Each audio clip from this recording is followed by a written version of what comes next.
Sir आपने Hindi cinema को अलग अलग दौर में भी देखा है, तो किस तरीके से आप देखते हैं सिनेमा बदला है? 95 में दिल वाले दुल्हनिया ले जाएंगे आती है, उसके बाद से कुछ कुछ होता है आती है, उसके पहले हम आपके हैं कौन? हम आपके दिल में। इन तीनों फिल्मों ने हिंदी सिनेमा का नक्शा बदल दिया था। लेकिन एक शख्स आता है जिसने सिनेमा को बदल के रख दिया। वो बाहर से आया था जिसका नाम था राम गोपाल वर्मा। आजकल अक्सर इंडस्ट्री के अंदर गपशप होती है कि साउथ की फिल्में हावी हो रही हैं। मेरा अभी भी मानना है कि साउथ आगे नहीं बढ़ा है। फिल्में हमारी कमज़ोर ज़रूर बनी हैं। मैंने आमिर को मैसेज किया कि भाई मैं जन्मदिन पर नहीं आ पाया था, मैं मिलना चाहता हूँ, आपको बधाई देना चाहता हूँ। उन्होंने तुरंत सेट पे बुलाया। सर मैं आपसे एक चीज़ और जानना चाहता हूँ कि आजकल OTT कितना हावी हो चुका है? कुछ अंदरूनी खेल भी चलता है। करेक्ट, वो अंदरूनी खेल। हाँ, अंदरूनी खेल ये है कि अगर वो बड़ा प्रोडक्शन हाउस है, हम नाम नहीं लेंगे किसी का, तो उसके साथ हो जाता है कि OTT खरीद लेता है उसको और उसको ओरिजिनल के नाम से पेश कर देता है। करेक्ट। और आपको, दर्शकों को और बाकी लोगों को ये भ्रम होता है कि शायद दोनों ने मिलकर ये चीज़ प्रोजेक्ट बनाया है। कभी आपको लालच दिया गया या आपको कभी ये लालच हुआ कि यार ये होर्डिंग में मेरा भी नाम आया, स्टार दे देता हूँ? रिव्यू पोस्टर के लिए मैंने रिव्यू नहीं किया कभी भी, मैं स्टार दिए उस तरीके से। इंडस्ट्री के जो नए जितने पॉपुलर स्टार हैं उनका पहला इंटरव्यू करने का सौभाग्य मुझे मिला है। शाहरुख, सलमान, आमिर, बट ऐसा क्यों कहा जाता है कि आज भी they are on the top? एक ज़माना था बीच में शाहरुख खान से कुछ मनमुटाव हो गया था, जिसमें 4-5 साल लगभग उन्होंने मुझसे बात नहीं की।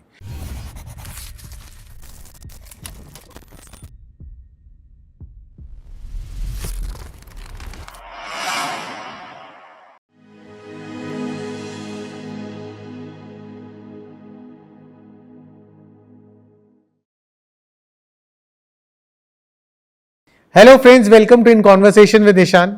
आज के इस इंफॉर्मेटिव सेशन पे हम बात करेंगे बॉलीवुड से रिलेटेड, किस तरीके से बॉलीवुड इवॉल्व हुआ है, किस तरीके से आजकल कैसे कहा जा रहा है कि साउथ सिनेमा बॉलीवुड पे हावी हो रहा है, क्या वाकई में हो भी रहा है या नहीं, और किस तरीके से बॉलीवुड में अलग अलग दौर आया, और इन सब विषयों को हम कवर करेंगे। आज हमारे संग स्पेशल गेस्ट हैं इस एंटरटेनमेंट इंडस्ट्री के एक most respected journalist Ajay Brahmatmaj sir, thank you so much, आपने हमारी फैमिली के लिए समय निकाला sir, thank you so much. अब सर मैं आपसे पहले तो जानना चाहूँगा कि शुरू से ही आपको इंटरेस्ट था क्या कि मेरे को एंटरटेनमेंट जर्नलिज्म करना है? नहीं, ऐसा हमने प्लान नहीं किया था। जब हम मुंबई आए तो फ्रीलांसिंग कर रहे थे शुरू के दिनों में। मैं 91 में आ गया था मुंबई, और उसके पहले मैं, हल्का सा बैकड्रॉप है कि मैं JNU में था, मास्टर कर लिया था हमने, MPhil कर लिया था हमने, और जॉब की संभावना जो टीचर बनने की थी वो मुश्किल लग रही थी कि नहीं हो पाएगा मेरे पॉलिटिकल एफिलिएशन की वजह से। तो फिर मैं कुछ सालों के लिए चीन चला गया। चीन गया था मैं 1 साल के लिए, लेकिन रह गया 5 साल वहाँ पे। और तब तक मेरी वाइफ बॉम्बे आ गई थी ट्रांसफ़र होकर के और नए जॉब में। तो फिर मैंने उनको ज्वाइन किया। लॉन्ग डिस्टेंस लंबे समय तक चल नहीं सकता, यहाँ ज्वाइन किया। तो शुरू में दिक्कतें थी, तो फ्रीलांसिंग करता रहा मैं लंबे समय तक। फिर 99 से मैंने परमानेंट जॉब शुरू किया, तो 8-9 साल मैंने फ्रीलांसिंग किया है। उस दौर में मैंने तमाम विषयों पर लिखा, मतलब पर्यावरण हो, सोशल इश्यूज़ हो, पॉलिटिक्स हो, खाना पीना हो, वास्तुशिल्प हो, मुंबई हो, नर्मदा आंदोलन हो, तो इन सारी चीज़ों पर मैं लिखता था। लेकिन धीरे धीरे टीवी उस समय बहुत पॉपुलर हो रहा था। GTV आ गया था और बाकी चैनल आ रहे थे, और सिनेमा भी चलता रहा धीरे धीरे। मैं यहाँ पे सुमंत मिश्र का नाम लूँगा, जो नवभारत टाइम्स में थे। उनके सहयोग और समर्थन से मैं इस फील्ड में आया। और फिर मेरा तब भी इरादा नहीं था कि मैं फिल्म जर्नलिज्म करूँगा, लेकिन मेरे दोस्त और एक रिश्तेदार, जिनमें दोस्त का इरफान का नाम लूँगा मैं, इरफान एक्टर, और रिश्तेदार मेरे ईशान, दोनों इंडस्ट्री के प्रोडक्ट हैं आगे पीछे के। उन दोनों ने मुझे सजेस्ट किया कि आप इधर उधर तमाम चीज़ें लिखते रहते हैं, कोई रास्ता, मतलब एक रास्ता होना चाहिए, तो वो पहचान नहीं बन पा रही आपकी, तो क्यों नहीं फिल्म जर्नलिज्म शुरू करते हैं आप। और इसमें पढ़े लिखे लोगों की दिक्कत है, कमी है, और सिलसिलेवार तरीके से जो आए फिर बहुत सारे इफ एंड बट्स के बाद मैं आ गया तो 99 में मैंने पहली बार जॉब स्वीकार किया दैनिक जागरण का। फिर कुछ दिनों बाद दैनिक भास्कर चला गया, फिर से मैं दैनिक जागरण में आया और 2017 में मतलब 18 साल पूरी तरह से एक्टिव और 10 साल ऐसे, तो लगभग 28-30 साल मैंने फिल्म और बाकी जर्नलिज्म किया है। जी सर, आपने हिंदी सिनेमा को अलग अलग दौर में भी देखा है, बहुत पहले का नहीं, अगर हम बात करें आज से 25 साल पहले की, तो किस तरीके से आप देखते हैं सिनेमा बदला है? देखिए, जब मैं आया 92-93 में और उसके बाद से फिल्मों में मेरा रुझान हुआ और चलता रहा धीरे धीरे, तो एक तब्दीली सी दिख रही थी। 95 में दिल वाले दुल्हनिया ले जाएंगे आती है, उसके बाद से कुछ कुछ होता है आती है, उसके पहले सत्या, सूरज बड़जात्या की फिल्म आ चुकी थी, हम आपके हैं कौन? हम आपके दिल में। इन तीनों फिल्मों ने हिंदी सिनेमा का नक्शा बदल दिया था। जो 90s का दौर था जिसमें सिनेमा से लोग भाग गए थे, छोड़ दिया था और रिपीटिशन की वजह से वो नए दर्शक आए, लेकिन ये नए दर्शक भारत के नहीं थे, ये ज़्यादातर विदेशों के दर्शक थे, अप्रवासी भारतीय थे, उनकी रुचि हुई थी सिनेमा में और वे लोग आए थे सिनेमा देखने के लिए। लेकिन एक शख्स आता है जिसका मैं नाम हमेशा लेता हूँ, जिसने सिनेमा को बदल के रख दिया। वो बाहर से आया था, हैदराबाद से आया था, जिसका नाम था राम गोपाल वर्मा। राम गोपाल वर्मा ने अपनी पहली फिल्म से और बाद में सत्या आई, सत्या के बाद उसके पहले रंगीला आ गई थी और फिर दौड़ और तमाम फिल्में आती रही उनकी, और उन्होंने सिनेमा बनाने का तरीका, सिनेमा के कलाकार और सिनेमा के टेक्नीशियन, सिनेमा में राइटर्स, तमाम नए लोगों को जोड़ा। और नए लोगों को ही नहीं जोड़ा, कंटेंट नया हुआ, सब्जेक्ट नया हुआ, अप्रोच नया हुआ और कहानी कहने का पूरा नैरेटिव बदल दिया उन्होंने। आज अगर उसका मूल्यांकन करें, जो कि अभी तक नहीं हुआ है, कि उस एक शख्स ने कितना बड़ा परिवर्तन किया और कितनी नई प्रतिभाओं को जोड़ा उन्होंने हिंदी फिल्मों से। तो एक उसी समय लगभग मेरा ख्याल है 99 या 2000 में मैंने एक सर्वे किया था और उस समय जो मैंने देखा था कि 100 से अधिक टैलेंट को उन्होंने हिंदी सिनेमा से जोड़ा था, जिसमें जो पॉपुलर नाम है वो तो हम जानते हैं, जैसे अनुराग कश्यप हैं या मनोज बाजपेयी हैं या तमाम दूसरे लोग हैं, लेकिन ऐसे छोटे छोटे कलाकारों को भी ले आया जो बाद में बड़े हो गए, ऐसे टेक्नीशियन को लाया, ऐसे राइटर्स को जोड़ा जो बाद में इंडिपेंडेंट राइटर बने, डायरेक्टर बने, कलाकार आए, बहुत सारी तब्दीलियाँ आई। और फिर तो फैक्ट्री ही बना लिया था उन्होंने, कंपनी का नाम ही फैक्ट्री रख दिया था अपने। तो फैक्ट्री जब आ जाती है तो असेंबल लाइन प्रोडक्शन होने लगता है, फिर उसके बाद से एक रास्ता उसमें आ जाती है, तो वो वहाँ पे दिक्कत हुई। लेकिन उस बदलाव का असर ये हुआ कि ईयर 2000 आता है, ईयर 2000 जब सेंचुरी चेंज हो रही है, शताब्दी बदल रही है, करवट ले रही है, तो उस समय सिनेमा में 2-3 बड़ी घटनाएं घटती हैं। एक तो लगान फिल्म का बनना, लगान फिल्म ने उसमें एडी सिस्टम और पूरा कॉल शीट बनना, एक शेड्यूल में पूरी फिल्म को शूट करना, और भी बहुत सारी टेक्निकल और प्रोडक्शन की तब्दीलियां लेकर के आए आमिर खान, आशुतोष गोवारिकर, और इन लोगों ने सिनेमा को बिल्कुल, जो प्रोडक्शन है वो बदल दिया, कंटेंट बदल दिया। और उसके साथ साथ एक और फिल्म आती है, दिल चाहता है।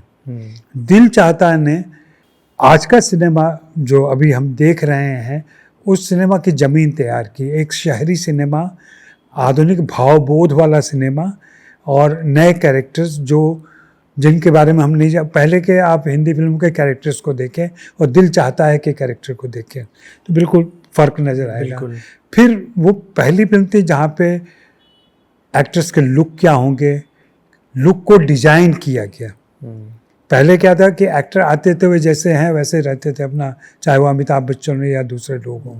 यहाँ हम उन कलाकारों को पहचानते थे, लेकिन वे कलाकार नए वेशभूषा में आए, नए रंग रूप में आए, नए स्टाइल में आए। आमिर ने खुद को बदला इस फिल्म के लिए, तो वो एक चेंज है। तो लोगों को लगा कि ऐसा भी हो सकता है, और फिर उसके बाद से तो लगातार तब्दीलियाँ आती चली गई। फिर ऋतिक रोशन का आगमन हो गया, कहो ना प्यार है आ गई। तो ऋतिक रोशन के नाम से एक नया चेहरा हमारे सामने आया। बाकी तीनों खान तो थे ही, उसी के आसपास अजय देवगन भी आ जाते हैं, अक्षय कुमार भी आ जाते हैं। तो इतने सारे टैलेंट जो स्क्रीन पर दिखते हैं, ये सारे लोग आ जाते हैं। और उसके साथ साथ स्क्रीन के पीछे जो डायरेक्टर्स आते हैं, राइटर्स आते हैं, उनकी भी एक नई फौज आई। जी। रामगोपाल वर्मा जब इतना सही जा रहे थे तो कैसे गड़बड़ी कहाँ से हुई? एक तो मैंने एक लाइन में जो कहा कि फैक्ट्री बना ली थी उन्होंने, फैक्ट्री बना ली तो असेंबली लाइन प्रोडक्शन हो गया, तो सारी चीज़ों पर ध्यान देना थोड़ा मुश्किल हो गया। और फिल्में नंबर्स में बढ़ते गए, लेकिन कंटेंट और बाकी प्रस्तुति में उसकी कमजोरी लगातार वो गिरती गई, या जो भी कह लें, दर्शक उनसे छूटता गया। और फिर एक समय आया जब लोगों ने उनको देखना लगभग बंद कर दिया। और इसमें जो कहते हैं ना कॉफिन में आखिरी कील, जो तो रामगढ़, वही ये शोले का जो रीमेक किया था उन्होंने राम गोपाल वर्मा के, तो आग उस आग ने सचमुच आग लगा दी और फिर सब कुछ तहस नहस हो गया। फिर उनको शिफ्ट करना पड़ा। हालांकि बीच में आए थे, सरकार वगैरह लेके आए, उन्होंने बनाई फिल्में, लेकिन अब तो मूल रूप से वो हैदराबाद में ही रहते हैं। और आज भी मुझे लगता है कि अगर वो झाड़ पोछ करके, शरीर को झटकार कर थोड़ा आएँ और फिल्म के नए टैलेंट के साथ काम करें, तो आज भी वे तब्दीली ला सकते हैं। मेरा मानना है कि वो मूलतः फिल्म मेकर हैं। करप्ट हो जाने के बाद, करप्ट मतलब पैसों के हिसाब से नहीं कह रहा हूँ, मेकिंग में करप्ट हो जाने के बाद भी वो फिल्म मेकर हैं। इम्तियाज सर भी यहीं से निकले थे? इम्तियाज अली भी रामू के पास है? नहीं, इम्तियाज रामू से नहीं आए। वो एक दौर है जो इसका मैं अध्ययन कर चुका हूँ और मैंने लिखा भी है उसके बारे में। मेरा अपना मानना है कि जैसे किसी भी आप हिंदी फिल्म प्रेमी से बात कीजिए, या हिस्टोरियन से बात कीजिए, या दूसरे लोगों से बात कीजिए, तो सब कोई 50s और 60s के सिनेमा की बात करता है। Correct. चाहे वो के आसिफ हों, बिमल रॉय हों, गुरुदत्त हों, राज कपूर हों, डायरेक्टर के तौर पे नाम ले रहा हूँ मैं, और ये सारे बड़े नाम हैं जो बड़ी फिल्में लेके आए, ऋषिकेश मुखर्जी हैं, ये सारे। तो हुआ क्या है कि थोड़ा सा बैकड्रॉप में अगर जाएं तो आज़ादी के पहले 3 सेंटर हुआ करते थे हिंदी सिनेमा के, जहाँ फिल्में ज़्यादा बनती थी। बम्बई तो था, ये बम्बई सबसे बड़ा सेंटर था। उसके अलावा लाहौर हुआ करता था आज़ादी के पहले, जो हिंदी फिल्म का ही हिस्सा था, और कोलकाता हुआ करता था। तीनों जगह फिल्में बनती थी। लेकिन देश आज़ाद होने के साथ पाकिस्तान में चला गया लाहौर। इधर बंगाल में जो न्यू थिएटर और दूसरी कंपनियां थी, मदान एक बहुत बड़े प्रोड्यूसर हुआ करते थे, उनकी प्रोडक्शन कंपनी थी। मतलब मदान की स्थिति ये थी कि जो आज पीवीआर का नेटवर्क है, उससे भी बड़ा नेटवर्क था उनका। वो सिंगल प्रोड्यूसर थे। हाँ, उनकी इजाज़त के बगैर आप कोई फिल्म रिलीज़ नहीं कर सकते थे। इवन तब की अंग्रेज़ सरकार को उनसे रिक्वेस्ट करना पड़ता था कि मेरी डॉक्यूमेंट्री लगा लीजिए या मेरी रील चला दीजिए सिनेमा के अंदर। ये उनकी दादागिरी हुआ करती थी, ऐसा कब्जा था। तो कई बार मैं मजाक में कहता हूँ कि इंडस्ट्री किसी को जीत कर नहीं जाने देती है। बड़े से बड़े तोपची आए यहाँ पर और बाद में वो गुलेल भी नहीं रह गए और चले गए यहाँ से। तो जब उनका भी हाल हुआ, न्यू थिएटर बंद हो गया। लेकिन आज़ादी के बाद से क्या हुआ कि सेंटर बना फिर मुंबई। लाहौर से बहुत सारे कलाकार शिफ्ट किए और यहाँ से भी कुछ कलाकार लाहौर चले गए जो मुस्लिम थे मूल रूप से। लेकिन बहुत सारे टैलेंट, बी आर चोपड़ा हैं, प्राण साहब हैं, और बहुत सारे कलाकार हैं, सब, और टेक्नीशियन हैं, सब आए। दिलीप साहब, राज सिंह, ये इन लोगों का भी बैकड्रॉप लाहौर और पाकिस्तान है। तो ये लोग यहाँ जम गए। फिर उसके बाद से कोलकाता से भी सारे लोग आए। बिमल रॉय आ गए, सचिन देव बर्मन आ गए, ऋषिकेश मुखर्जी आ गए, हेमंत कुमार आ गए, ये सारे लोग आए। इसके अलावा दक्षिण से भी कुछ लोग आए और उत्तर भारत से भी कुछ लोग आए। नौशाद साहब आए और दूसरे लोग आए, शकील बदायूनी आए, गीतकार के तौर पर साहिर साहब पंजाब से आए। तो होता क्या है ना कि जब भी इस तरह का एसिमिलेशन होता है, जब भी इस तरह का जमावड़ा बनता है, तो ये सारे लोग सिर्फ व्यक्ति के तौर पर नहीं आते हैं, कि इंडिविजुअल नहीं आता है। वो इंडिविजुअल अगर पढ़ा लिखा समझदार है तो अपने साथ पूरा कल्चर लेके आता है, बिल्कुल, अपने साथ पूरा लिटरेचर लेके आता है, अपना फोक लेके आता है। और हर मेकर आप चाहेंगे, आप भी कल फिल्म मेकर बनेंगे तो आपकी जो परवरिश हुई है, आपके जो बैकड्रॉप है वो काम करता रहेगा, चाहे आप आज का सिनेमा बना लें या यूरोप के प्रभाव में बना लें, लेकिन वो बीज रूप में वही काम करता रहेगा। तो बीज रूप में वो काम किया तो 50s 60s वैसा सिनेमा बना जहाँ वेराइटी आपको दिखती है, चाहे ध्वनि में हो, चाहे संगीत में हो, चाहे गीत में हो, चाहे कहानी में हो, डायरेक्शन में हो, तमाम चीज़ों में एक बड़ा बदलाव दिखता है और विविधता दिखती है। मेरा अपना मानना है कि कई दशकों के बाद वही विविधता 21वीं सदी के पहले दशक में दिखाई पड़ती है, जहाँ बहुत सारे लोग, जो टैलेंटेड लोग यहाँ आए, काम करना शुरू किया। उनको शुरू में, चूँकि वो इंडस्ट्री के नहीं थे, चूँकि वो आउटसाइडर थे, तो उन पर कोई पैसा इन्वेस्ट तो कर नहीं सकता था कि आप फिल्म बनाओ, हम देते हैं तुम्हारे प्रोजेक्ट को। तो इन लोगों ने टीवी का रास्ता चुना। टीवी पे उस समय 1 घंटे के एपिसोड बनते थे और वैसी कहानियाँ बनती थी, सीरियल भी बनते थे। तो वो 1 घंटे वाले एपिसोड जो बनते थे वो लगभग सिनेमा का ही फॉर्मेट हो गया। उसमें एक पूरी कहानी 1 घंटे में कह दी जाती थी। उसमें गाने भी होते थे, गीत भी होता था और बाकी सारा जो रचना विधान है वैसा होता था। वहाँ से इन लोगों ने अपना एक तरीके से कह लें कि वर्जिश किया, खुद को मांझा और फिर धीरे धीरे फिल्मों की तरफ शिफ्ट किया।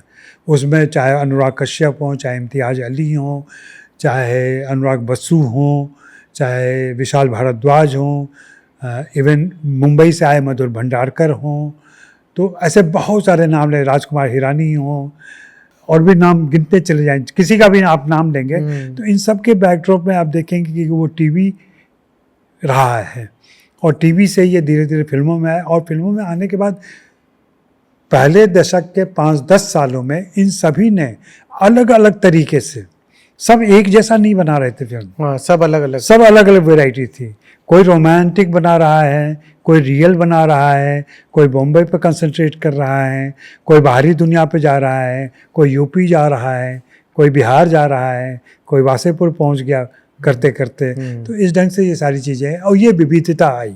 अभी इसका मूल्यांकन नहीं हो पाया है, अभी तो लोग देख रहे हैं कि क्या ये टर्न लेता आगे जा कर के। लेकिन मुझे लगता है कि ऐसे 30 साल बाद, 50 साल बाद जब भी आप मूल्यांकन करेंगे ना, तो इसको ठीक है कि बहुत गहरे तरीके से, बहुत गाढ़े रूप में आप गोल्डन पीरियड ना कह पाएँ, लेकिन ये रोल्ड गोल्ड नहीं है, ये पानी चढ़ाया हुआ नहीं है, ये भी सोना है, कैरेट थोड़ा सा चेंज हो सकता है। बिल्कुल। सर एक चीज़ बताइए, आजकल अक्सर इंडस्ट्री के अंदर गपशप होती है कि साउथ की फिल्में हावी हो रही हैं। आपका इतना बड़ा एक्सपीरियंस है, आपने इतनी चीज़ें देखी, आपने इतने उतार चढ़ाव देखे इंडस्ट्री के, आप इसको कैसे देखते हैं? 2-3 चीज़ें एक साथ घटती हैं और कोई भी घटना जो होती है ना, कि ऐसा नहीं होता कि आज 19 तारीख है और 20 तारीख से घटना नई चीज़ हो गई। उसका एक प्रोसेस होता है, उस प्रोसेस में चीज़ें बदलती हैं और फिर अचानक जब तक रियलाइज़ करते हैं लोग कि अरे बदल गया सब कुछ।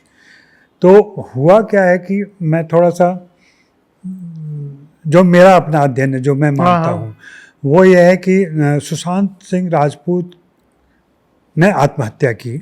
मैं उसको आत्महत्या कहता हूँ, जो सीबीआई भी कहती है सर। हाँ, तो आत्महत्या की। उसके बाद एक पूरा नैरेटिव चलाया गया। वो चलाया गया कि नेपोटिज्म है यहाँ पर, यहाँ आउटसाइडर इनसाइडर हैं, सब सच्चाई है। लेकिन जिस ढंग से चलाया गया उसमें ये था कि हिंदी फिल्म इंडस्ट्री को बदनाम करो। बदनाम करने के पीछे कई सारे राजनीतिक कारण थे, कई सारे बिजनेस वाले कारण थे और भी दूसरे कारण थे। आप चाहेंगे तो मैं राजनीतिक कारणों की बात कर सकता हूँ, नहीं तो ये है समझने का कि जो उस समय एक नैरेटिव गढ़ा गया, उसमें ये नैरेटिव उनको चाहिए था कि हिंदी सिनेमा का विकल्प क्या है, जो मेन स्ट्रीम हिंदी सिनेमा है, अगर वो हमारे कंट्रोल में नहीं आ रहा है, पॉलिटिकल पावर के कंट्रोल में नहीं आ रहा है, तो कैसे इसको बदनाम किया जाए, कैसे इसको पदस्थापित किया जाए, कैसे इसको सिंहासन से उतारा जाए। तो उसके लिए, और संयोग ऐसा हुआ कुछ कि हिंदी फिल्मों ने कुछ बिजनेस नहीं किया, साउथ से कुछ फिल्में आई, उन्होंने अच्छा बिजनेस किया। बाहुबली से ट्रेंड दिख रहा था थोड़ा सा, बाहुबली 1 और 2 आ गई थी उसके बाद, और फिर ये दिखने लगा लोगों को कि साउथ की फिल्में आती हैं और अच्छा बिजनेस करती हैं। जब ये बात लोगों के दिमाग में घर कर रही थी कि साउथ का सिनेमा ही मेन स्ट्रीम सिनेमा हो गया भारत का, और अब हिंदी सिनेमा रीजनल सिनेमा हो गया एक तरीके से, लगभग ये किस्सा बनाया जा रहा था। उसमें मैंने एक सर्वे किया, मैंने फिल्मों का अध्ययन किया, सबके नंबर नोट किए, कितनी फिल्में रिलीज हुई, कितनी हिट हुई, कितनी क्या हुई। तो मेरा अपना आंकड़ा अभी नहीं है मेरे पास, लेकिन मोटे तौर पे ये मान लीजिए कि अगर 100 फिल्में हिंदी में रिलीज हुई तो लगभग 120 फिल्में चारों भाषाएं मिलके रिलीज हुई साउथ की, जिसमें तमिल तेलुगु में सबसे ज़्यादा हुई, तमिल में उससे कम, मलयालम में उससे कम और कन्नड़ में सबसे कम। उनमें से जो सफल फिल्में रही, कामयाब फिल्में रही, हिंदी की 100 फिल्मों में से मान लीजिए 4 फिल्मों ने ठीक ठाक कारोबार किया, औसत से बेहतर और हिट, ऐसी फिल्में रही। साउथ में अगर हम जाते हैं तो वहाँ से आप 6 फिल्मों से ज़्यादा का नाम नहीं ले सकते। अगर मैं पूछूं आपसे कि जिस दक्षिण की बात की जाती है, जिसका गुणगान किया जाता है, उनकी फिल्मों के नाम गिना दे आप, कौन कौन सी फिल्में हिट रही हैं, तो क्या नाम लेंगे आप? वही RR लेंगे, पुष्पा लेंगे, वो कन्नड़ की जो यश की फिल्म आई थी उसका नाम लेंगे, और 2-4 फिल्में और आ जाएंगी, KGF आ जाएगी। कुल मिला के मान लीजिए 8 हो गई। 8 हो रही है तो 4 भाषाओं से हो रही है। यहाँ एक भाषा है, एक भाषा बनाम 4 भाषा। आप टैलेंट वहाँ का इससे 4 गुना तो हो ही गया ना। भाषा कितनी बड़ी है, उसका मार्केट कितना बड़ा है, उसकी बात नहीं कर रहा हूँ मैं, टैलेंट की बात कर रहा हूँ। और ऐसा नहीं है कि वहाँ का टैलेंट कमज़ोर है, वो भी नेशनल टैलेंट है, वो सारे लोग नेशनल लेवल पर पहचाने जाते हैं। तो वो सब इकट्ठा हो गए और वो साउथ दक्षिण बनाम हिंदी हो गया। अब उसमें उनको लोगों को अपेरेंटली लगने लगा कि दक्षिण का पलड़ा भारी हो रहा है, जो कि ऑफ कोर्स हो रहा था।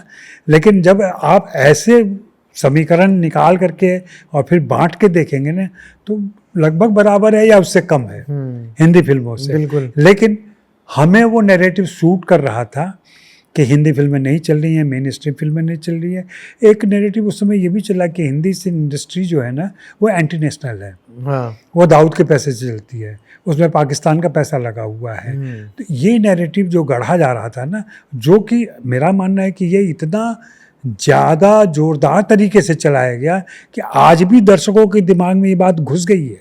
बॉलीवुड में सब नशेड़ी हैं। हाँ, सब कहते हैं कि वो दाऊद, अरे दाऊद को तो अब दाऊद इंडिया में एग्जिस्ट ही नहीं करता। दाऊद एक एंटिटी होगा, कहीं बसा होगा, लेकिन उसका अब कोई जोर हिंदी फिल्म इंडस्ट्री में नहीं रह गया, ये सब कोई जानता है।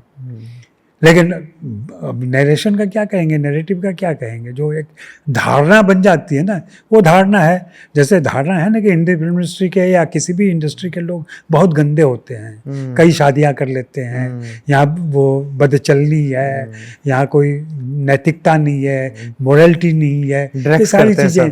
लेकिन आप देखें तो हमारे समाज के किसी भी क्षेत्र में चले जाएं, कॉर्पोरेट में चले जाएं, ऑफिसेज में चले जाएं, पॉलिटिक्स में चले जाएं, हर जगह लगभग यही मात्रा है। परसेंटेज इतना ही है गड़बड़। यहाँ ऐसा नहीं कि सब दूध के धुले हुए हैं, दागदार यहाँ हैं, तो दागदार दूसरी जगह भी हैं। लेकिन इंडस्ट्री सॉफ्ट टारगेट है, निशाने पे आ जाती है, तो वो निशाना लगता है। तो वही नैरेटिव गढ़ा गया कि साउथ ज़्यादा आगे बढ़ गया है। मेरा अभी भी मानना है कि साउथ आगे नहीं बढ़ा है। फिल्में हमारी कमज़ोर ज़रूर बनी हैं, कमज़ोर बनने के कई कारण हैं। OTT आ गया, अब इक्वेशन भी देख, OTT आ गया है, लोग थिएटर नहीं जा रहे हैं। कोविड आ गया, कोविड एक इतना बड़ा फैक्टर है जिसने सारी चीज़ों को इतनी तेज़ी से कर दिया। जो घटनाएं 4 साल में घटती, 4 साल के प्रोसेस में होता, वर्क फ्रॉम होम हो गया, ये आपका पॉडकास्ट चालू हो गया, ये सब नहीं होता अगर कोविड नहीं आया होता। लोग घर से काम करने लगे, तमाम चीज़ें हो गई, तो वो प्रोसेस बहुत तेज़ हो गया। ब्लॉग इतने ज़्यादा प्रेजेंस हो गया सोशल मीडिया का, ये सब कोविड की वजह से। कोविड का दौर, तो कोविड ने आपको कैद कर दिया, तो आउटलेट क्या था, आउटलेट में ये सब चीज़ें। और आज तो OTT इतनी बड़ी ताकत बन चुका है, इतना बड़ा फोर्स है कि सचमुच अब थिएटर पर खतरा है। कि थिएटर चलेंगे कि नहीं चलेंगे, लोग जाएंगे कि नहीं जाएंगे थिएटर। लेकिन कभी कभी कुछ फिल्में आई, छावा आई तो लोगों ने देखा। छावा कैसी बनी है उस पर एक अलग बात हो सकती है, but लेकिन लोग दर्शक गए। सितारे जमी पर भी दर्शक गए। गए। मुझे बिहार और यूपी से लोग बता रहे हैं कि अब फैमिली जा रही है सितारे जमी पे दूसरे हफ्ते में, पहले हफ्ते में नहीं कह लो। और हमेशा ये हुआ है कि फैमिली क्राउड एक हफ्ता बीतने के बाद ही जाती है। अगर आप सस्टेन करते हैं थिएटर में तब दर्शक, क्योंकि अपने बच्चे ने आगे कहा पापा जाना है फिल्म देखने के लिए, मैं मिडिल क्लास की बात कर रहा हूँ, पापा सोचते हैं, पहले पता करते हैं कि फिल्म क्या है, पता होता हो जाता है फिर, क्योंकि चलिए मैं मानता हूँ 5,000 नहीं 500 रुपया तो लगता ही होगा ना छोटे शहरों में भी। सर ज्यादा, तो 500 रुपया 1,000 रुपया का इंतजाम करेंगे तो उसके लिए पहले ठोक बजा लेंगे। सही बात है। तो जाएंगे। तो अब एक टिकट नहीं बिकेगी, उसके संग 4 टिकटें बिकती हैं। 4 टिकटें। तो अब मैंने सुना कि फैमिली क्राउड सिनेमा में घुस रहा है, ये देख रहा है, फिर कोई फिल्म आएगी फिर। और आमिर का ये कदम बहुत बड़ा है, क्योंकि लोगों का वो उम्मीद तो खत्म हो गई कि OTT पर तो आएगा नहीं है, ये आएगा थिएटर में ही, क्योंकि आमिर ने कह दिया कि मैं OTT पर नहीं लाऊंगा। तो अब लोगों को लग रहा है अगर नहीं देखे तो रह जाएगी फिल्म, दूसरा कोई तरीका नहीं है देखने का। चोरी चमारी से देखना या वो तो पायरेसी वाले अलग ही हैं, वो अलग खेल है। लेकिन लीगल तरीके से आप नहीं देख सकते वैसे, तो उससे भी दर्शक आए, मजबूरी में है या जो भी हुआ, लेकिन आए दर्शक।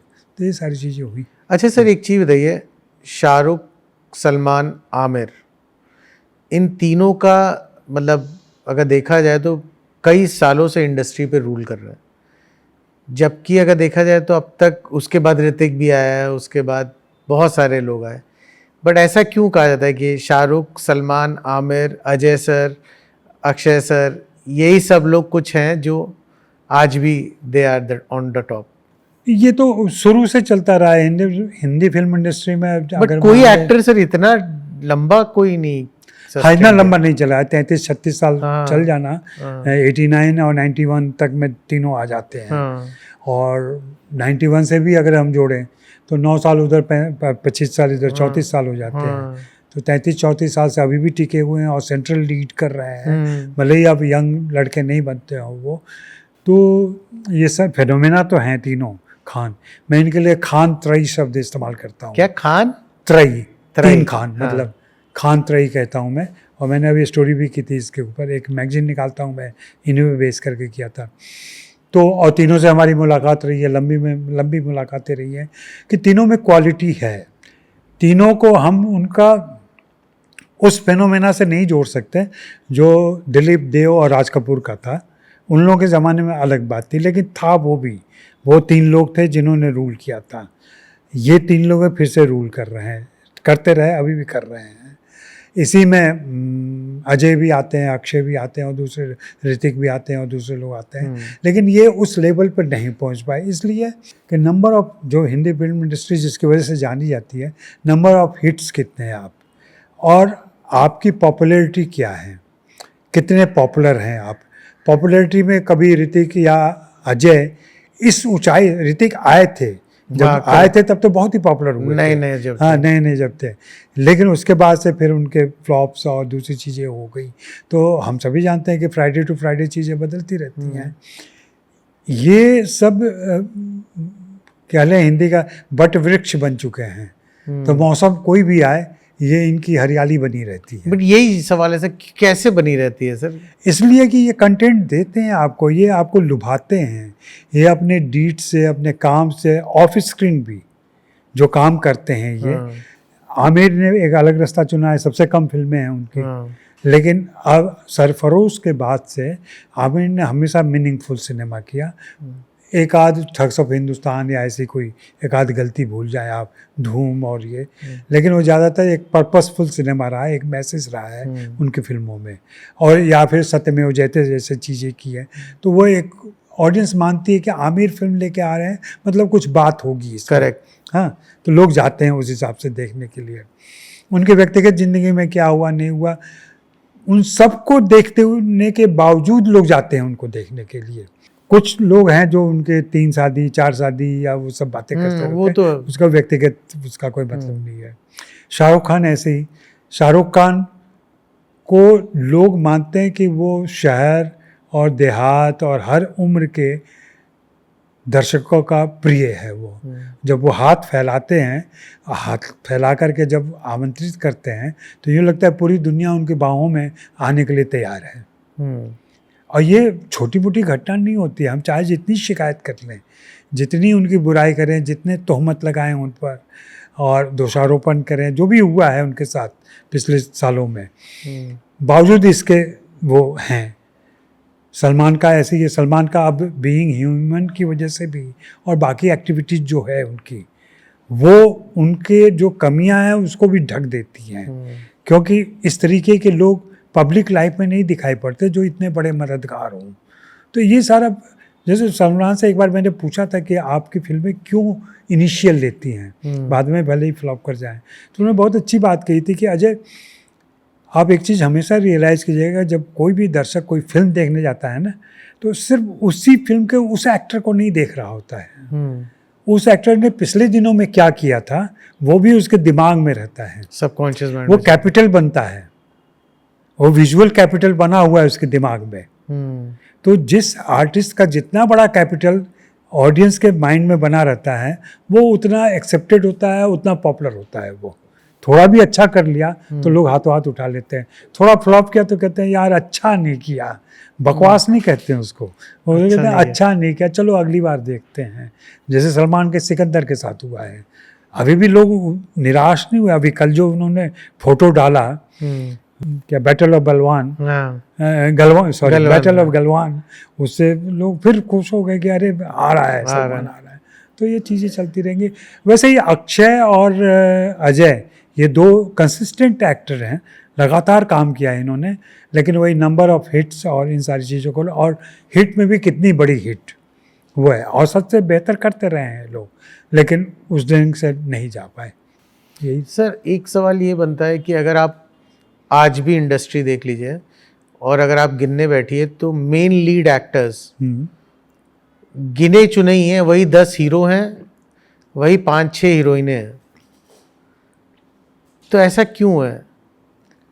और अगर देखा जाए तो लोग सोचते हैं बॉलीवुड इंडस्ट्री बहुत बड़ी है, बहुत सारे लोग हैं, बट एक्चुअली में अगर देखा जाए तो बॉलीवुड में अगर आप काउंटिंग में जाएंगे तो आई थिंक 150 लोग से ऊपर नहीं है। 150 भी बहुत ज़्यादा आप बता रहे हैं। 150 में छोटे बड़े सारे कलाकार मिला दे तब होता है। नहीं, ये जो मैं शायद पहले बोला मैं कि ये हमेशा से रहा है, आज़ादी के पहले से लेकर के, अशोक कुमार के ज़माने से लेकर के, और दिलीप कुमार वाला फेज़ कह लें, धर्म जी वाला फेज़ कह दें, अमिताभ बच्चन, राजेश खन्ना, जितेंद्र, ये सारे लोगों के फेज के समय ऐसा ही चलता रहा है। हमेशा 5-10 लोग ही होते हैं जो क्रीम होते हैं, जो मक्खन की तरह निकल के आते हैं ऊपर में। बाकी लोग भी काम कर रहे होते हैं, ऐसा नहीं होता है कि उनका फेज नहीं रहता। अमोल पालेकर भी चले ही ना, अमिताभ बच्चन के दौर में चले, और उनका भी एक ऑडियंस है। लेकिन अमिताभ बच्चन को हम जब कैटेगरी और लिस्ट बनाते हैं तो उसमें शामिल नहीं करते हैं। दर्शक तो उनका भी है। इसी दौर में पैरेलल सिनेमा भी बना है, श्याम बाबू जैसे डायरेक्टर आए हैं, नसीर साहब जैसा एक्टर आया, शबाना आजमी जैसी एक्ट्रेस आई है, स्मिता पाटिल आई हैं, ओमपुरी आए हैं, तो ये सारे लोग भी तो आए हैं। लेकिन ठीक है, हम जो इस स्टार सिस्टम की बात कर रहे हैं, हम पॉपुलर सिनेमा की बात कर रहे हैं, उसमें हमेशा से वही 5-10 लोग होते हैं। सर मैं आपसे एक चीज़ और जानना चाहता हूँ कि आजकल OTT कितना हावी हो चुका है, क्योंकि अक्सर जो मेकर्स हैं उनको एक डर ये समाया रहता है बैक ऑफ द माइंड कि यार ये फिल्म अगर बिजनेस नहीं की तो मेरा OTT वैल्यू गिर जाएगा। इसको लेकर के क्या है ये? देखिए, अब हमें OTT के साथ ही रहना है, उसको तो स्वीकार करना पड़ेगा।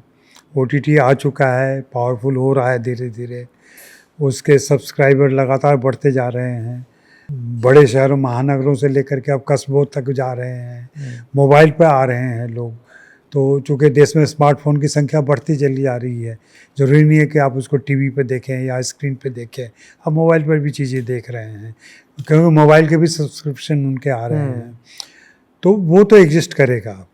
मेकर्स के साथ ये है कि मेकर्स के पहले जो कर रहे थे कि चलो बनाते हैं, अगर थिएटर के लाइन नहीं हुआ तो OTT पे दे देंगे, ये पहले एक विकल्प था। अब OTT ने कहा कि नहीं, हमारे पास आने के पहले आपको थिएटर में जाना होगा, थिएटर में कैसा परफॉर्मेंस होता है उसके आधार पर ही हम आपके भाव लगाएंगे और फिर खरीदेंगे।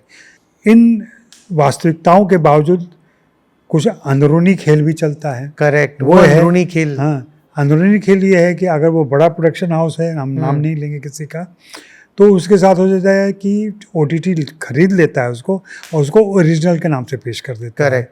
और आपको, दर्शकों को और बाकी लोगों को ये भ्रम होता है कि शायद दोनों ने मिलकर ये चीज़ प्रोजेक्ट बनाया है, जबकि सच्चाई जो अंदरूनी लोग हैं वो सब जानते हैं कि उन्होंने फिल्म बनाई तो थी थिएटर के लिए, लेकिन उनको लग नहीं रहा है कि थिएटर में इसको Business ऑडियंस करना। मिलेगा, तो चलो OTT वाले को दे देते हैं। वो इसलिए दे देते हैं कि उनकी बड़ी फिल्म जो आएगी अगले सालों में वो फिर मिलेगी हम ही को।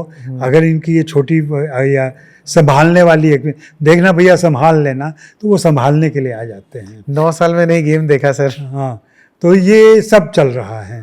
तो और इसमें आप कुछ नहीं कर सकते।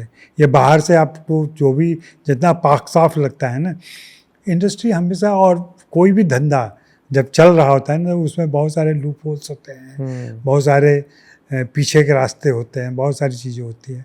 वो यहाँ भी है। तो लेकिन वही है कि अगर आपके पास कंटेंट है, आप चीज़ अच्छी लेके आ रहे हैं, तो थिएटर भी होता है, OTT भी होता है, सब जगह चीज़ें चलती हैं। लेकिन एक कन्फ्यूज़न तो है OTT के, जो OTT के क्यूरेटर्स हैं या प्रोग्रामर्स हैं, उनके सामने कन्फ्यूज़न है। उनमें से कुछ लोग जो विदेशों से पढ़ के आए हैं या विदेशी हैं, वो उनको भारतीय मानसिकता, भारतीय दर्शकों की समझ नहीं है। उसमें कुछ लोग ऐसे गए हैं जो वास्तव में मेन स्ट्रीम के फेल्योर लोग हैं, और वो ऐसा होता है ना कि जो अच्छा प्लेयर नहीं बन पाया स्पोर्ट्स का, वो कोच बन जाता है। तो वैसे ही वो कोच हो गए हैं।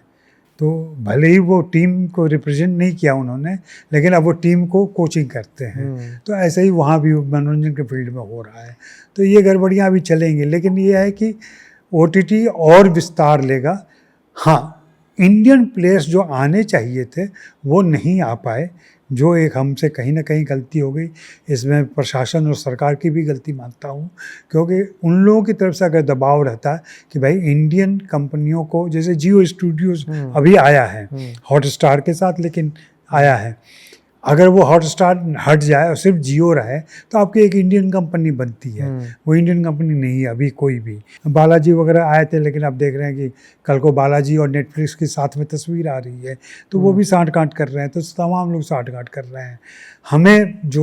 मुझे कई बार तकलीफ़ होती है कि सोशल मीडिया के नाम पर हो तो हमारा ट्विटर X बाहर का है, फेसबुक बाहर का है, इंस्टा बाहर का है, हमारे पास अपना कुछ नहीं है। जबकि हम जिससे बार बार तुलना करते हैं, अपने बराबरी की तुलना करते हैं, आगे पीछे होने की बात करते हैं, वो चीन है।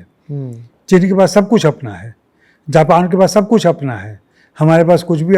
हमारा देश का जो सर्वे सर्वा है, जो तमाम किस तरह से लोकप्रिय है, वो भी एक विदेशी साइट पे है।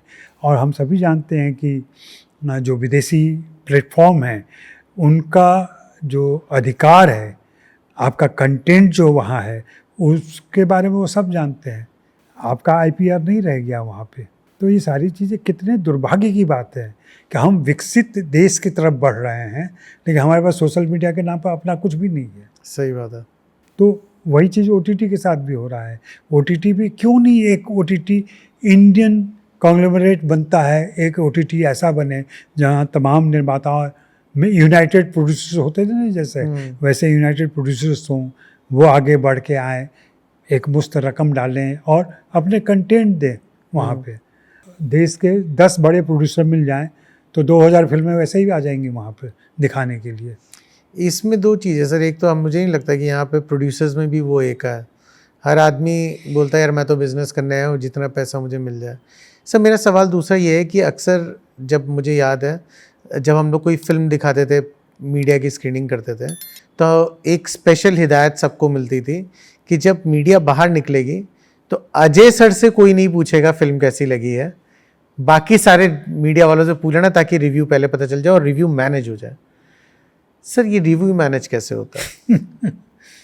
अब इसके डिटेल में तो खैर क्या कहा जाए, लेकिन ऐसा नहीं है कि ये आज हो रहा है। एक PRO होते थे गोपाल पांडे, नाम को भी सुना होगा आपने, यशराज फिल्म्स और अमिताभ बच्चन और तमाम लोगों का देखते थे। गोपाल पांडे ने बताया था मुझे एक बार कि 60-70s में यह हाल था कि हम लोग को क्रिटिक को घर से लाना पड़ता था, गाड़ी भेजनी पड़ती थी, या खुद जाना पड़ता था, क्योंकि 5-6 अखबार थे, उससे ज़्यादा अखबार और कुछ मैगजीन्स थे, उसके अलावा और कहीं कुछ था नहीं। उनको घर से ले आते थे, फिल्में दिखाते थे, सबके लिए नहीं कह रहा हूँ मैं, फिल्में दिखाते थे, फिर उनकी जेब में कुछ रखते थे, उनको खाना पीना खिलाते थे, फिर वो बेहोशी में उनको घर छोड़ते थे और फिर रिव्यू आता था। तो ये मैनेज वहाँ भी किया जाता था। अब मैनेज जो है जो कॉर्पोरेटाइज हो गया है। पहले ये इंडिविजुअल लेवल पे था, अब एक तरीका बन गया और लोग मैनेज होते हैं और किए जाते हैं। और मैंने तो सुना ही क्या, मतलब जानता भी हूँ मैं कि कौन लोग मैनेज होते हैं, कैसे मैनेज होते हैं।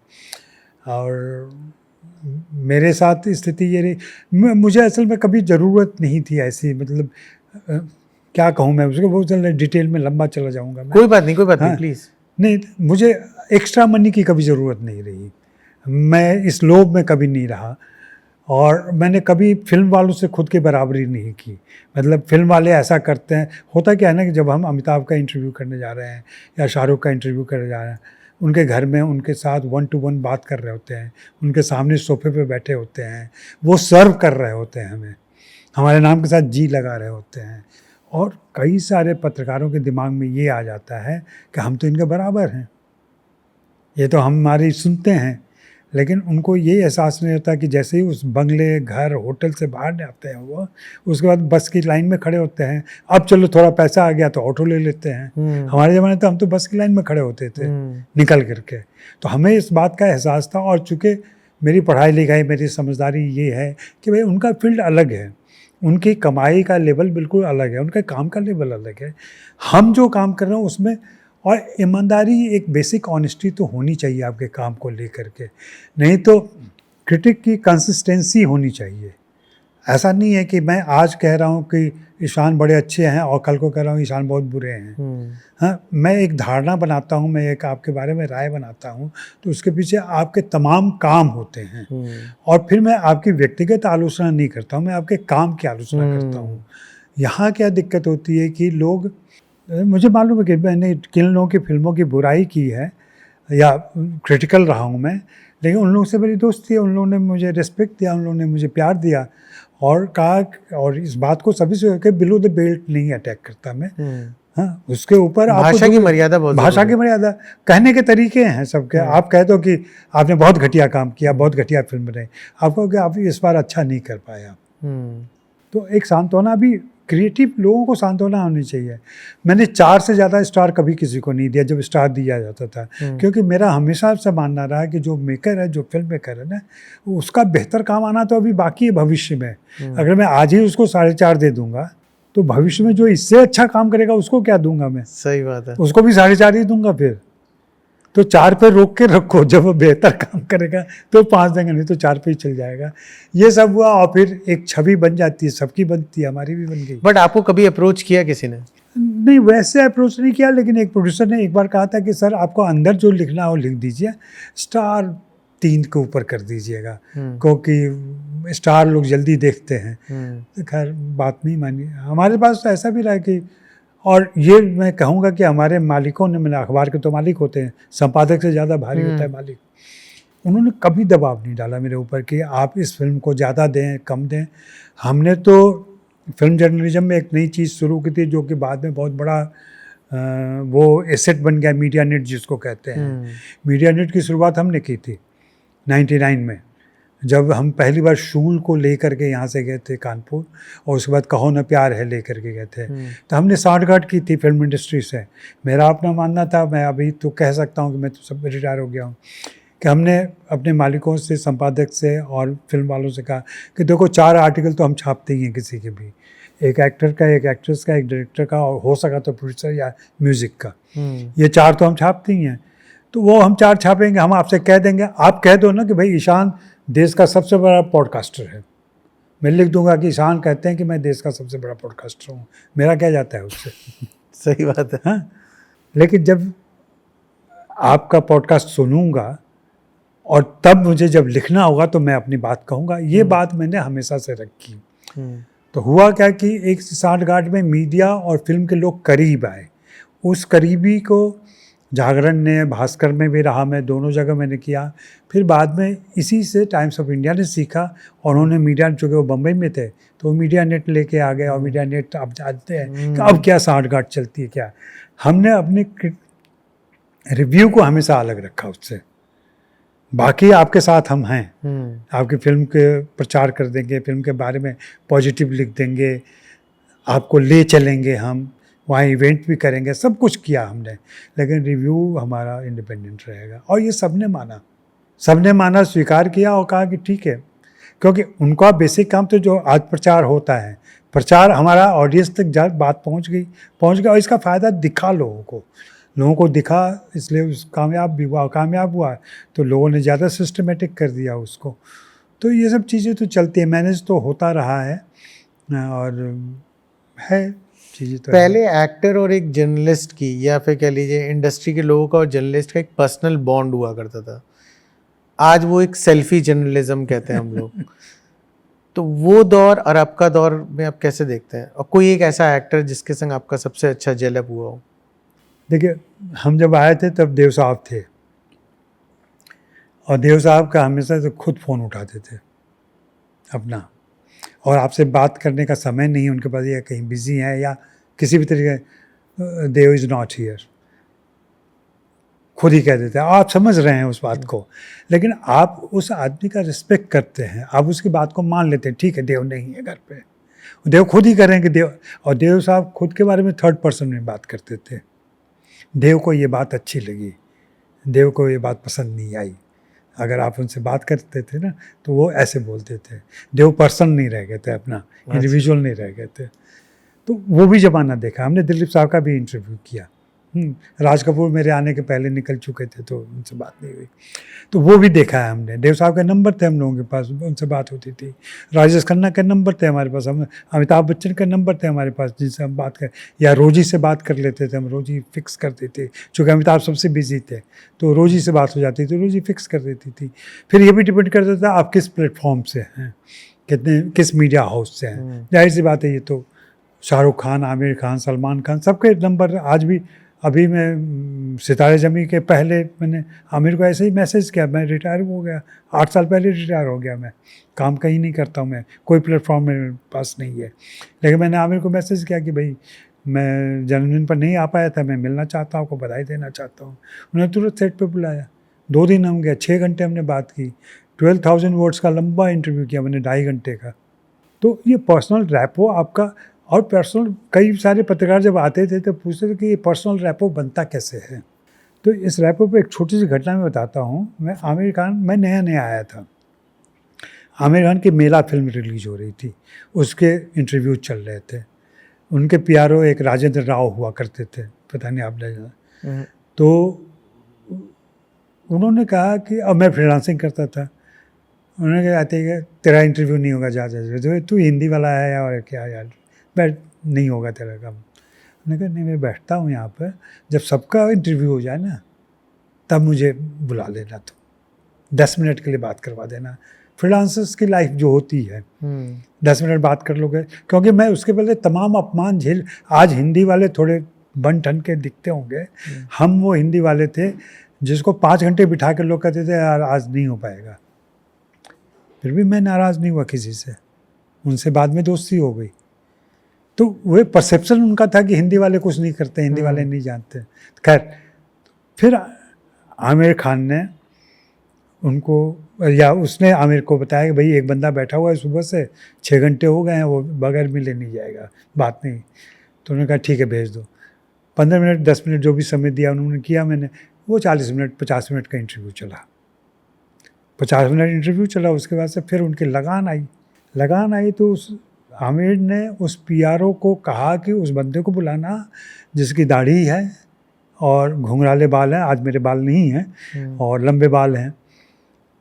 तो राजेंद्र राव ने आके कहा यार तुमको बुला क्यों रहा है, सबको तो नहीं बुलाता है वो, क्या बात हुई है।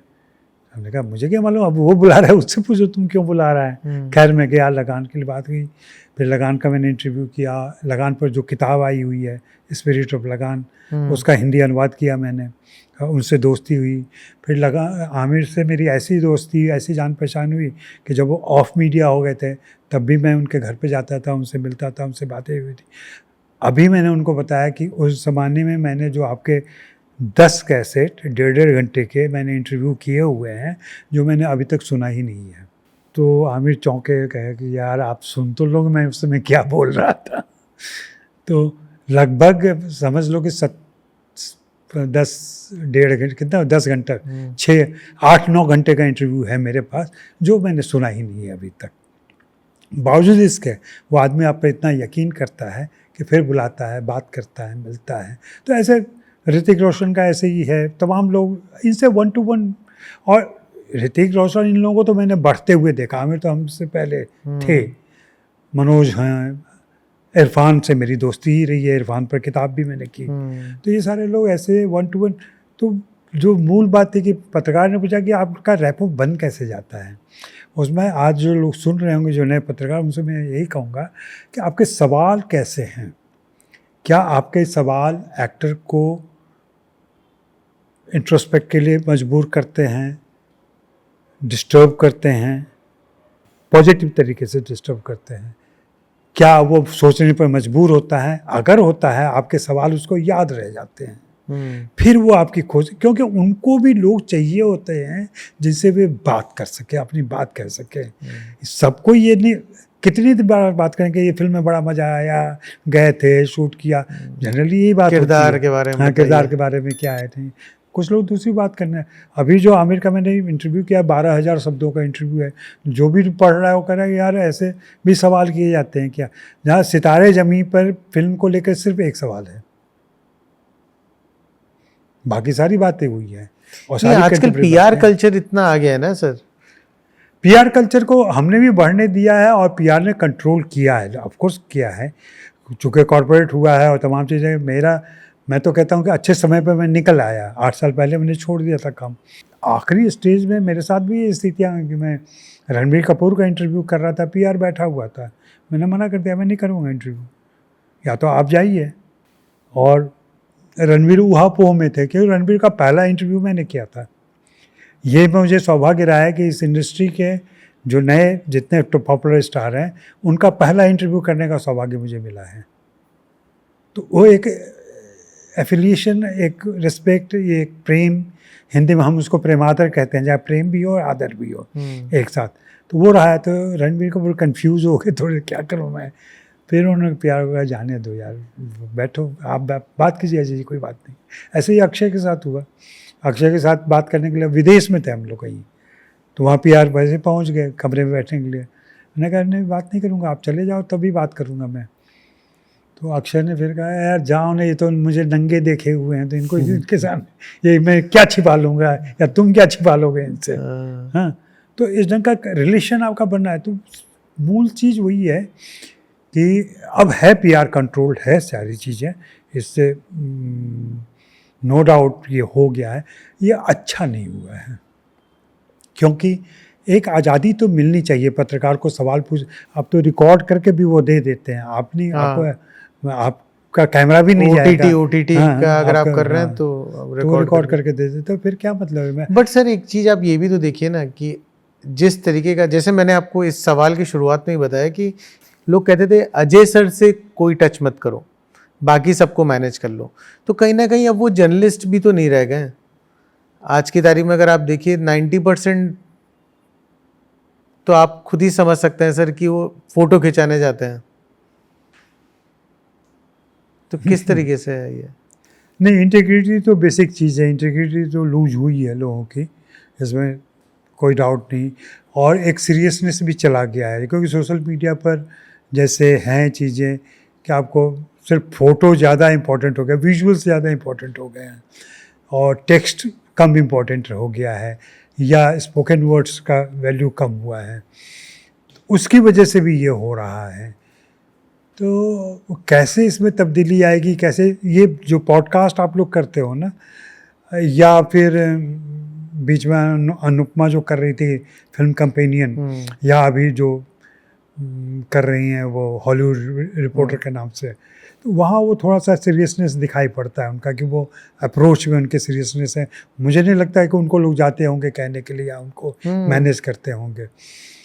तो ऐसे 2-3 पॉडकास्टर आ जाएं अगर ना, जो सिनेमा पर रेगुलर बात करें और इंटीग्रिटी के साथ बात करें, आमिर खान की तरह स्टैंड लें कि भाई हमारा पॉडकास्ट तो ऐसे ही चलेगा, तुम फुटेज दो मत दो, तुम बात करवाओ मत करवाओ। जैसे मैंने एक ज़माने में कहा था कि अगर स्टार हमसे बात नहीं करेगा तो हम उसका इंटरव्यू नहीं छापेंगे, मतलब उसके बारे में नहीं लिखेंगे। एक ज़माना था बीच में शाहरुख खान से कुछ मनमुटाव हो गया था, जिसमें 4-5 साल लगभग उन्होंने मुझसे बात नहीं की। हमने 5 साल तक उनके बारे में, उनका इंटरव्यू नहीं हुआ तो नहीं छापा हमने। लेकिन ऐसा नहीं था कि शाहरुख खान के बारे में नहीं छापा, हम उनकी फिल्मों की बात करते रहे, हम उनके कैरियर की बात करते रहे। लेकिन 1 to 1 जो चोरी करते हैं लोग ना, कि आप मिल, क्योंकि कोई आता नहीं है जवाब देने के लिए। एक बार माधुरी ने बहुत अच्छा कहा था कि सर देश में कितने पत्रकार होंगे और कितने अखबार होंगे, हर जगह मेरा 1 to 1 इंटरव्यू छपता है, तो मैं सिर्फ इंटरव्यू ही दे रही होती हूँ। मैं कैरियर, मतलब अगर 5,000 अखबार हैं और पत्रिकाएँ और साइट्स हैं और 5,000 के सबके सब मेरा एक्सक्लूसिव छाप रहे हैं, तो मैं करती क्या हूँ फिर? सही बात है, कोई काम नहीं करती हूँ क्या मैं? तो ऐसा नहीं होता है ना। वही 5-10 इंटरव्यू होते हैं, वही रिसाइकिल होते हैं, वही चलते रहते हैं। और फिल्म जर्नलिज्म में सबसे बड़ी दिक्कत या कमजोरी ये है, इसमें जवाबदेही नहीं है। पॉलिटिक्स में फिर भी जवाबदेही है। करेक्ट। आप किसी नेता के खिलाफ कुछ लिखेंगे तो नेता आपका पकड़ के कॉलर पकड़ लेगा। लेकिन फिल्मों में अगर आपने किसी के खिलाफ लिख दिया, किसी के खिलाफ बोल दिया, तो कोई पूछने नहीं आता आपको कि आपने क्यों, जब तक कि उसके बहुत कैरियर पे या बहुत पर्सनल लगे, हाँ बहुत पर्सनल हो जाए, तब तक कोई पूछता ही नहीं है। तो और वो मान के चलते हैं जाए ये धंधा है यार, इसको करने दो, तो वो चल रहा है। और वही जब एक हद से पार होगा तो इसी में से कुछ नया निकल के आएगा। लेकिन मेरा मानना है कि ये पॉडकास्ट जो है ना, वो फ्यूचर है। और पॉडकास्ट प्रिंट में भी अगर ये कोई तरीका निकल आए ना, कि लोग पढ़ना शुरू करें फिर से, और पढ़ते हैं लोग, मेरा मानना है कि चीज़ पढ़ते हैं, रीडरशिप है सर। हाँ, लोग पढ़ना चाहते हैं, लेकिन उनको कहाँ मिलेगा कंटेंट जहाँ वे पढ़ सकें। अब सिर्फ ये तो नहीं पढ़ा कि वो जिम से निकले, वो एयरपोर्ट पर पहुँचे, इसमें क्या पढ़ना है? तो ये दिक्कत तो है, थोड़ी सी कॉम्प्लिकेटेड हो गई ये चीज़ें। लेकिन इतना निराश भी नहीं हूँ मैं, हाँ, वो चीज़ें निकल आएंगी इससे। रिसर्च की कमी है। मैं आपको एक किस्सा बताता हूँ सर। मैं बेसिकली इसके पहले मैं एक प्रोडक्शन हाउस में मार्केटिंग कर रहा था, फिल्म मार्केटिंग। तो एक फिल्म आई थी वाई चीट इंडिया, तो उसके इंटरव्यूज़ हो रहे थे। तो वह बहुत क्लियरली याद है, इमरान हाशमी बैठे हुए थे और सामने एक जर्नलिस्ट बैठे थे, अच्छे हैं, अच्छे अखबार के, मतलब आप लोग के एज के नहीं थे, बट हाँ वो अच्छे, अपने आप को बहुत बड़ा जर्नलिस्ट बताते हैं। और उन्होंने इंटरव्यू करते करते ना सर इमरान को बोला कि इमरान, हाल ही में इमरान को कैंसर डिटेक्ट हुआ है, उसके ऊपर आपका क्या रिएक्शन है? तो इमरान को लगा स्लिप ऑफ टंग हुआ है, तो उसने बोला कि यार मैं तो सामने ही बैठा हूँ। बोला नहीं नहीं, इमरान को हुआ है। तो फिर इमरान से इमरान क्या टैली हुआ, इमरान ने दैट आमिर का भांजा। हाँ। बोला क्या बात कर रहा है, कैंसर? बोला हाँ, आपको नहीं पता? बोला कि नहीं, कब हुआ? अब now this is of the record. तो उसने बोला एक मिनट रुकिए यार, कब हुआ? तो बोला अरे क्या बात कर रहे हैं, पूरा नेशनल न्यूज़ आपको पता नहीं है? तो बोला नहीं यार, मेरे को जेन्युइनली नहीं पता था। And Imran started looking at me कि अच्छा, I was not from the PR, मैं मार्केटिंग कर रहा था। तो मैंने कहा मुझे भी नहीं पता। तो मैंने वो जर्नलिस्ट को भी जानता था, मैंने कहा छोड़िए, अभी नहीं पता है तो अभी पता कर लेंगे। आप बिलीव करेंगे सर, वो इरफान भाई की बात कर रहा था, और वो जर्नलिस्ट है, उसको इमरान खान और इरफान भाई में अंतर ही नहीं पता। And he was so stupid that he corrected himself कि नहीं नहीं नहीं नहीं, वो मैं इरफान खान की बात कर रहा था। तो इमरान ने बोला कि यार पहले तो आप अपने अंदर थोड़ा सीरियसनेस लाइए, उसके बाद ये सवाल जवाब करता है। सही बात है। तो इस तरीके विदाउट रिसर्च वाले तो जर्नलिस्ट हैं, वो होता है। दूसरा, उन पर जिस तरह का दबाव है ना आजकल, मैं थोड़ा सा उसमें अखबार और मीडिया हाउस की भी दिक्कत कहूँगा, क्योंकि जब से ये शुरुआत हुआ तब से स्मार्टफोन के पैसे मिले लोगों को, पत्रकारों को। स्मार्टफोन सबके पास नहीं थे, तो वो मीडिया हाउसेस ने दिए, इसलिए दिए कि उनको अपनी ज़रूरत थी कि भाई वीडियो भी कर लेना आप वैसे रिकॉर्ड भी कर लेना, तो वो सारा सब चीज़ चलता रहा। तो कहीं ना कहीं संपादक, मीडिया हाउसेज, इन सब ने बिगाड़ा है। और इतना प्रेशर होता है ना एक पत्रकार के ऊपर, उसको दिन भर में जनरली किसी से बात करो तो 10 स्टोरी देनी होती है। 10 स्टोरी कहाँ से पैदा कर देगा? सही बात है। जबकि उसका 1-to-1 रिलेशन भी नहीं है, तो पीआर पर डिपेंड करता है। पीआर क्यों देगा उसको ऐसी ओरिजिनल स्टोरी? वो भी वही देगा जिससे उसका काम बनता हो, तो वैसे ही जानकारी देगा वो। तो पहले वाली बात जो थी कि हाँ, कुछ लोग अभी भी हैं जिनको स्टोरीज मिलती हैं, उनको फिल्म इंडस्ट्री से ही फीड किया जाता है। एक का दुश्मन दूसरे का दोस्त होता है, उस ढंग से स्टोरी आती है। हमारे ज़माने में भी ये होता था, वो बाद में भी चल रहा है अभी। तो वैसे लेवल तक पहुंचने के लिए आपको वक्त लगता है और वो हो नहीं रहा है। तो वही होता है कि 2-3 हर 4 आदमी ने जो स्टोरी क्रिएट की वो 4x4 हो जाता है, फिर वो 16 जगह छप जाता है, फिर 16 जगह से वो आगे बढ़ता जाए, नंबर बढ़ता जाए। उसी में 2 शब्द इधर 2 शब्द उधर कर दिए जाते हैं और सारे लोग कर रहे हैं। एक अपनी स्टोरी लाते हैं, 5 दूसरी जगह से मारते हैं। तो उसकी वजह से एक डाइल्यूट हो गया है जर्नलिज्म भी थोड़ा सा।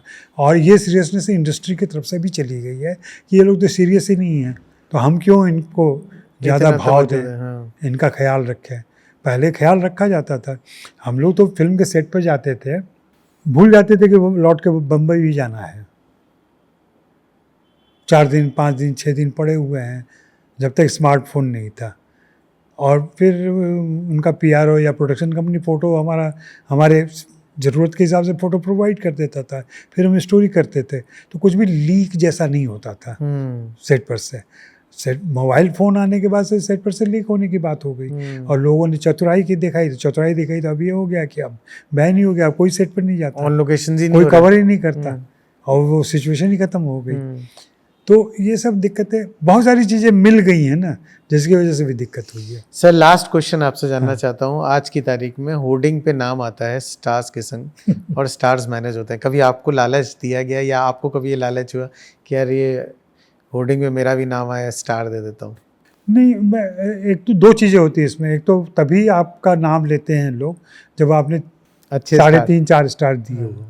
तो अगर मैंने किसी 2-4 बार मेरे भी नाम आए हैं, 2-4 जो पहले वो जो सीडी बनता था उसमें भी नाम है, इस तरीके के नाम तो आते रहे हैं।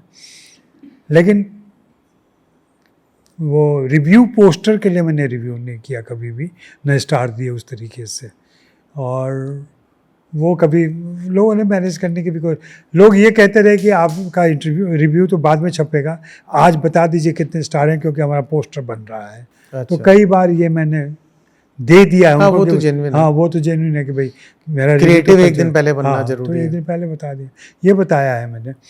लेकिन मुझे भी मालूम है कि 3 से नीचे गया तो नहीं देंगे वो।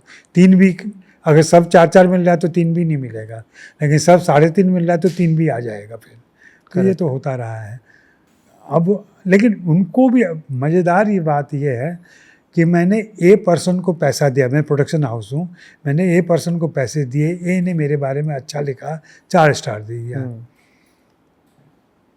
लेकिन दूसरा प्रोड्यूसर जो है वो कह रहा है देख रहे हैं वो मैनेज कर रहा है, सच नहीं है रिव्यू, हाँ ये हो रहा है।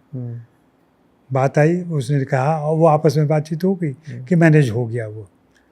और जब दूसरे आदमी की फिल्म आई तो फिर जब उसने मैनेज किया तो ये पहला आदमी कह रहा है देख रहे हो वो मैनेज कर रहा है। हाँ, तो हर आदमी मैनेज कर रहा है और हर आदमी उन्हीं पे भरोसा कर रहा है जो मैनेज हो रहा है। हाँ, सही बात है। तो उस समय उसके, जब हमारी फिल्म आ रही होती है तब वो ईमानदार हो जाता है, जब हमारी फिल्म नहीं आ रही होती है तब वो बेईमान हो जाता है। तो देखना पड़ेगा कि दिक्कत कहाँ है। बिल्कुल सही कहा आपने सर, दिक्कत सिर्फ देखने के नज़रिए में। Thank you so much sir, बहुत प्यारा सेशन रहा एंड आशा करूँगा दोबारा फिर आप हमारी फैमिली से मिलने आए। Thank you so much sir, अपना आशीर्वाद दीजिए बस। धन्यवाद।